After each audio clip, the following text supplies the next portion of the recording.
একবার তিনি দুপুরবেলা ফাতেমা রাদিয়াল্লাহু তাআলা আনহার ঘরে গেলেন, যে দেখেন যে ঘরে আলী রাদিয়াল্লাহু তাআলা আনহু নেই। তো জিজ্ঞেস করলেন যে তোমার হাজবেন্ড কোথায়, আইনা ইবনু আম্মি, কোথায় আলী কোথায়? তো বললেন যে কানা বাইনি ওয়া বাইনাহু শাই, আমাদের মধ্যে একটু ঝগড়াঝাটি হয়েছে আর কি, মনোমালিন্য হয়েছে।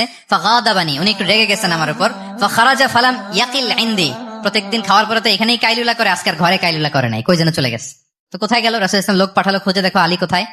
আলী রাদিয়াল্লাহু তাআলা আনহু উনি মনের কষ্ট নিয়ে মসজিদে নববীর মধ্যে শুয়ে আছেন। রাসূলুল্লাহ সাল্লাল্লাহু আলাইহি ওয়াসাল্লাম খুঁজতে খুঁজতে মসজিদে নববীর ভেতরে গেলেন, দেখলেন যে উনি যে শুয়ে আছে, ওনার গায়ের জামাটা এক পাশে পড়ে আছে আর বালুর মধ্যে ওনার শরীর পড়ে আছে। তো উনি ডাকলেন কুম ইয়া আবা তুরাব, কুম ইয়া আবা তুরাব, মানে হে বালির বাবা আলী, বালির বাবা আলী ওঠো ওঠো। মজা করে বললেন যে ইয়া আবা তুরাব, যেহেতু বালি লেগে আছে গায়ে, বালির বাবা আলী ওঠো।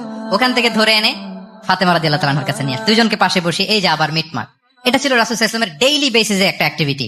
কনফ্লিক্ট তিনি রিজলভ করে দিতেন।